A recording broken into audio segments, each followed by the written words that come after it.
My dad laughed. Not the kind of nervous chuckle you make when you don't know what to say. This was a full, genuine laugh. Maybe dying will make you interesting, he said, leaning back in his chair like he'd just delivered the punchline of the year. I was lying in a hospital bed in the ICU, tubes in my arms, monitors beeping a warning soundtrack I couldn't escape. Sepsis had taken over faster than the doctors expected. My body was fighting for survival. My own father was entertained. That sentence, those 7 words, burned into my mind. I replayed them over and over until the rage drowned out the fear. So I made a decision. I canceled the credit cards, shut off the power, and let foreclosure take the house they loved more than me. This time, I wasn't going to save them. People always assumed my family was close. We had those perfectly staged Christmas photos, matching sweaters, and smiling faces plastered on holiday cards. But those pictures were just glossy covers, hiding the truth that for years, I was their personal safety net, not their daughter. When I landed my first tech job at 22, it felt like I'd won the lottery. The salary was more than I'd ever imagined earning fresh out of college. I thought it meant I could finally help my parents relax, let them enjoy life after years of working hard. And at first, it felt good paying off their lingering credit card debt, covering a few bills, just this once. But just this once turned into every month. When Dad's truck needed a 3.0 transmission repair, I paid. When Mom decided the kitchen needed a remodel, I signed the check. When my older brother Derek couldn't keep up with his rent after losing yet another job, I covered it even though he spent his weekends drinking in Vegas. It didn't take long for my family to start expecting it. No thank you cards, no offers to pay me back. Just silence until the next emergency arrived. By the time I was 27, I was covering my parents' mortgage, Derek's car insurance, and half the utilities for a house I didn't even live in. If I ever hesitated or asked why, they'd guilt me. We raised you, Harper. Family helps each other. It's just money, you'll make more. I told myself they cared in their own way, that maybe they just didn't know how to express it. But deep down, I knew better. Their love was transactional, and I was the one making all the transactions. The cracks in our relationship widened the year before my ICU stay. I'd started setting small boundaries, saying no to funding Derek's business idea, refusing to pay for Mom's cosmetic surgery. They didn't like that. Dad went cold, Mom complained to relatives about my selfishness, and Derek simply stopped calling unless he needed something. Still, I never imagined they'd abandon me in a hospital bed. When the pneumonia hit, it felt like a bad flu at first. Within days, I could barely breathe. By the time I was rushed to the ER, my oxygen levels were dangerously low. I remember thinking, at least my family will be here soon. But the first text I got wasn't, "We're on our way." It was a photo. Dad, drink in hand, grinning on a Las Vegas golf course. Caption: living my best life. I stared at that photo as the nurse adjusted my oxygen mask, and something inside me began to splinter. I just didn't realize yet that this was the start of the end. The day everything snapped started at 4:12 a.m. A nurse's voice pulled me from a fevered haze. "Harper, your temperature's spiking again. We need to run more labs." Her face was calm, but I caught the quick glance she exchanged with the attending physician. My lungs burned with every shallow breath, and my hands shook under the blanket. They told me later I was already in the early stages of sepsis. I just remember the fear, the kind that makes you want to hear a familiar voice, someone who will tell you you're going to be okay. So I reached for my phone. Dad and Mom lived less than 3 hours away. Derek was even closer. I figured they'd drop everything when they heard. The first call went to Dad. It rang twice before going to voicemail. I tried Mom voicemail. Derek picked up on the 4th ring, his voice groggy. "What's up? It's early. I'm in the ICU," I said, my throat raw. "It's bad, Derek. Can you get Mom and Dad and come here?" A pause. "Yeah, probably not. They're in Vegas this weekend. Dad's got some golf thing. Mom's at the spa. I'm here for the blackjack tables." I thought I'd misheard. "You're in Vegas too?" "Yeah, why?" "Because I'm in a hospital bed with an infection that might kill me, that's why." He sighed, like I was overreacting. "Look, I'll let them know, but it's all prepaid. Flights, hotels, you get it. I hung up without another word. Hours later, I got my answer not through a call, but through social media.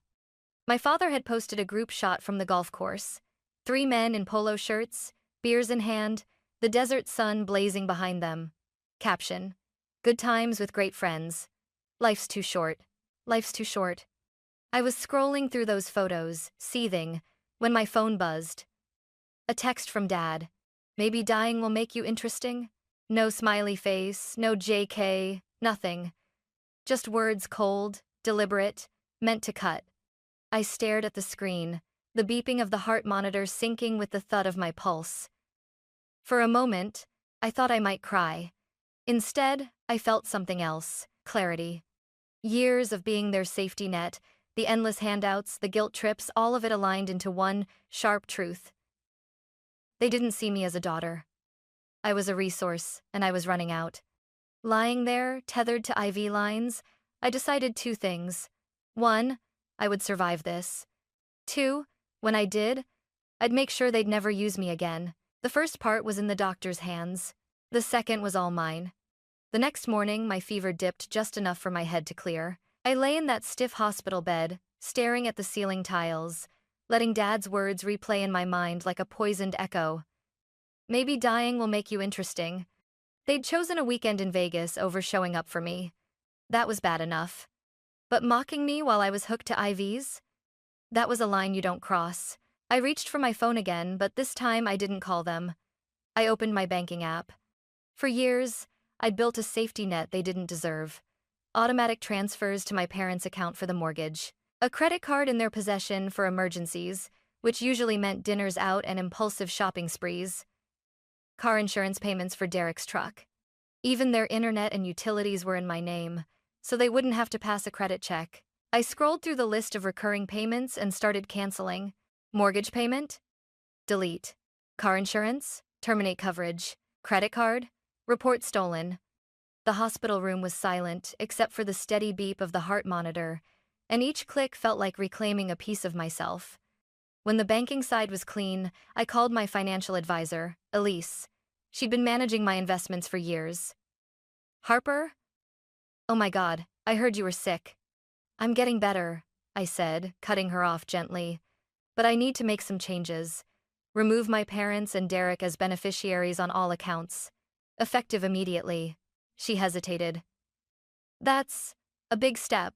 Are you sure? I've never been more sure of anything in my life. Next came my lawyer, Patrick, who'd drawn up my will and given my parents power of attorney back when I thought they'd look out for me. Patrick, I want to revoke the power of attorney and rewrite my will. They're out. All of them. He didn't press for details. Understood. I'll draft the paperwork. By the time I ended that call, I felt lighter. Not physically, my body was still a battlefield, but somewhere deep inside, the weight was shifting. It was almost laughable, how easy it was to dismantle the empire of handouts I'd built for them. A few phone calls, a few keystrokes, and suddenly the well they'd been drinking from was dry. I imagined Derek swiping that credit card at a blackjack table and watching the screen flash declined. I pictured Mom flipping a light switch in their kitchen and finding darkness. I pictured Dad at the golf resort front desk, demanding to charge the room and the clerk shaking their head. It wasn't petty, it was justice. They'd left me alone in the fight for my life. Now, they could learn what it felt like to fend for themselves. And I hadn't even started yet. It didn't take long for the calls to start. The first came that evening, just as I was settling back against the pillows, a cup of lukewarm hospital tea in my hands. Dad's name flashed across the screen. I let it ring out. 2 minutes later, it rang again. This time I answered. Harper, he said, his voice tight. There's something wrong with the credit card. It was declined at dinner. I kept my tone flat. That's strange. Maybe call the bank? We did. They said it was reported stolen. Did you? Yes, I said, cutting him off. While I was lying in the ICU and you were golfing in Vegas, seemed like someone else was using it. Silence. Then, Harper, be reasonable. We're stuck here without money. I thought you paid for the trip yourselves. That's what you told me. Click. I hung up. 5 minutes later, Derek called. What the hell, Harper? You stranded us. The hotel says we need to pay for another night and we can't. Mom's freaking out. Maybe pawn something, I suggested. Or call one of your business partners. You're unbelievable. Funny. That's exactly what I think about you. The calls kept coming, Mom sobbing into the phone, Derek swearing, Dad alternating between calm negotiation and sharp threats. By the third round, I put my phone on silent. Somewhere around midnight, I drifted into the deepest sleep I'd had in years. The next update came the following afternoon from my friend Mia, who had spotted Derek's Instagram story. It was a shaky video of him and Dad arguing with the hotel front desk clerk. The caption read, "Some people just don't understand loyalty." I almost laughed. Loyalty, coming from them, was like hearing a thief complain about getting robbed. 3 days later, I was released from the hospital. I'd lost weight, my muscles felt like jelly, but I was alive, and I was ready. Back in my apartment, I moved on to phase 2, utilities. The electric account in my name? Cancelled. Gas? Cancelled. Internet? Gone. Even their phone plan, which I'd been paying for since Derek was in college, was terminated. That's when the voicemails took a darker turn. "You're ruining us, Harper," Mom's voice cracked. "The bank says they're starting foreclosure proceedings. Do you know what that means?" "Yes," I said to the empty room as I deleted the message. "It means you'll finally have to stand on your own 2 feet." And that was the point. For years, I'd been the cushion between them and the consequences of their own choices. Now, for the first time, they were falling and there was nothing soft to land on. At first, their calls were drenched in desperation, shaky voices, long pauses, words meant to tug at my heart. "Harper, sweetie," Mom whispered in one voicemail. "We made mistakes, but you can't just leave us like this. We're family. We need you." I almost believed her for half a second. Then I remembered her sipping champagne in a Vegas spa while I was struggling to breathe. By the end of that week, the tone had changed. Derek was the first to snap. "You think you're better than us now? Sitting in your fancy apartment while we're freezing? You're a joke, Harper. You'll regret this." I didn't answer. Next came the guilt trip from Dad. "I know things were said, but you've got to understand. We didn't mean them. We were just distracted.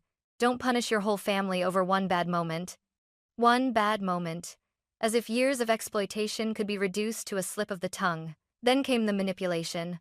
A woman named Kayla called, claiming to be a friend of my mom's.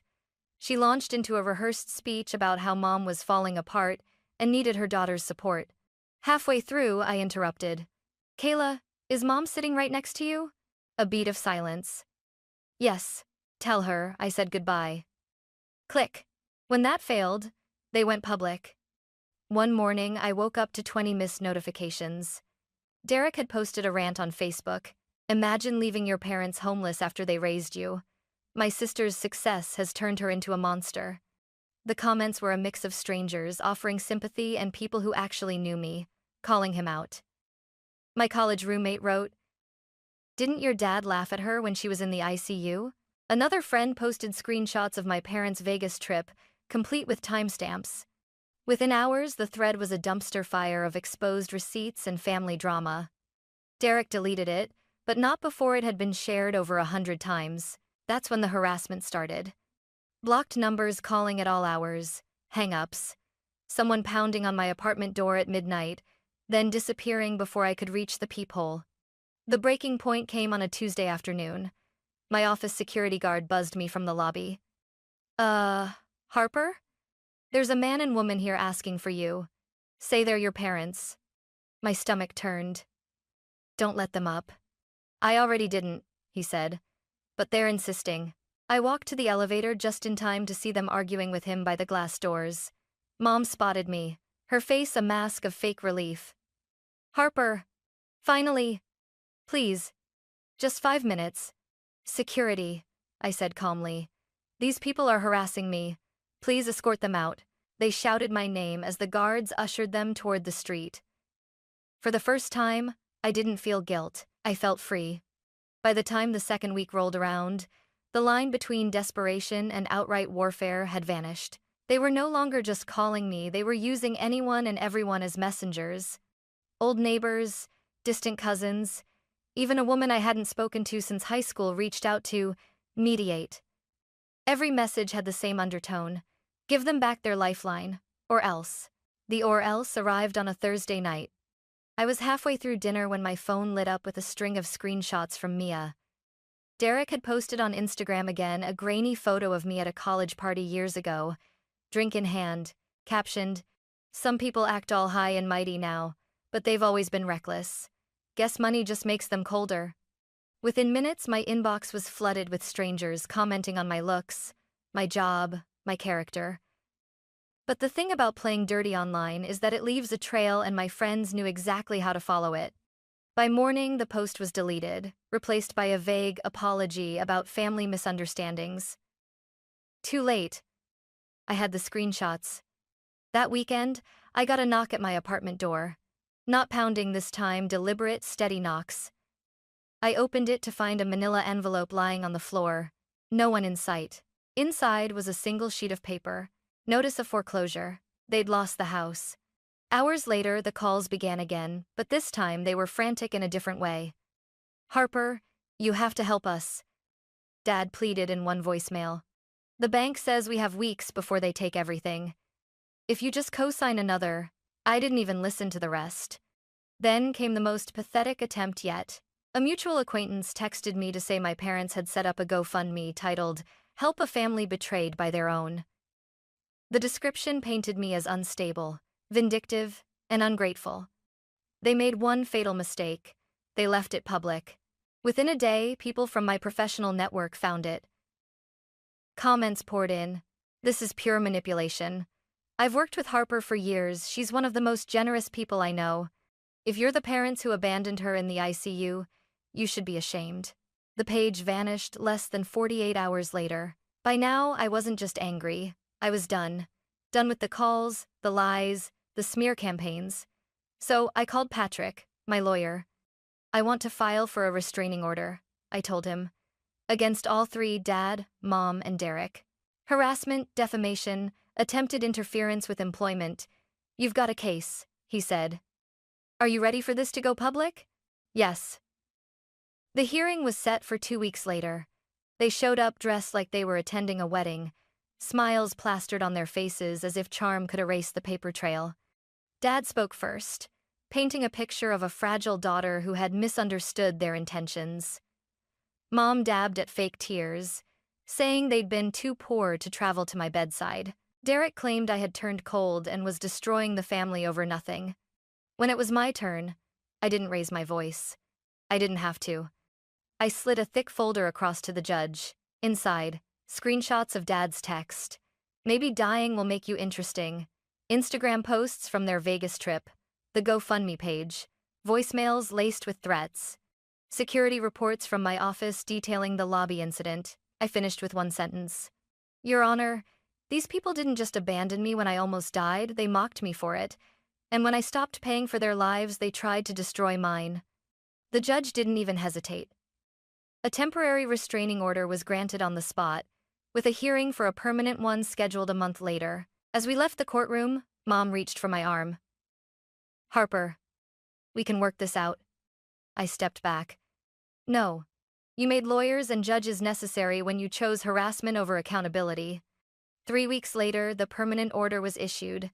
No contact, no proximity within 500 feet, no posting about me online.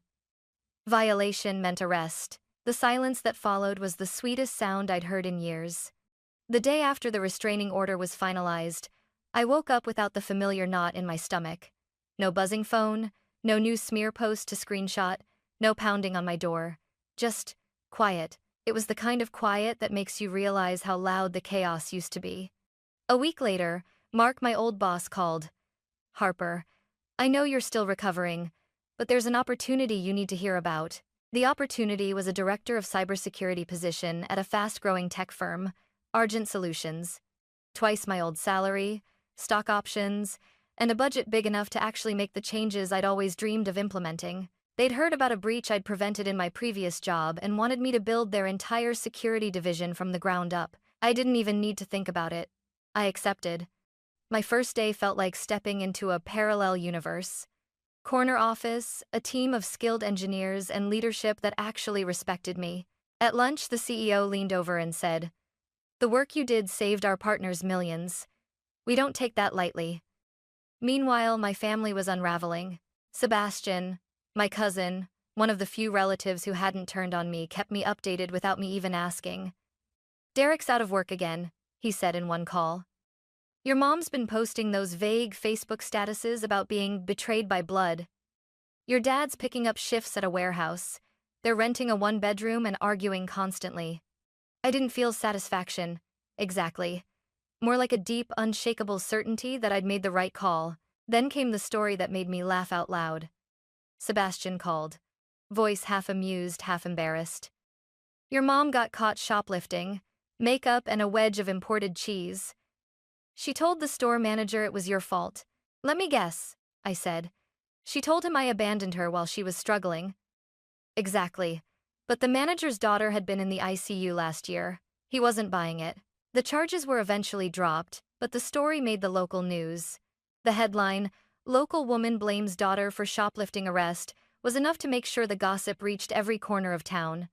While they were busy blaming me for their own downfall, I was building something worth protecting.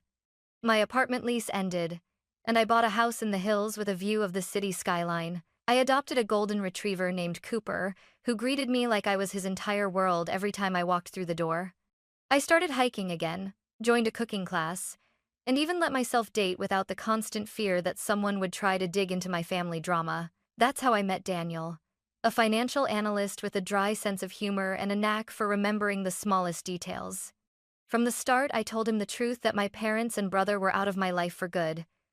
I expected him to flinch, maybe even walk away. Instead, he said, "It sounds like you did the healthy thing. Most people never get out."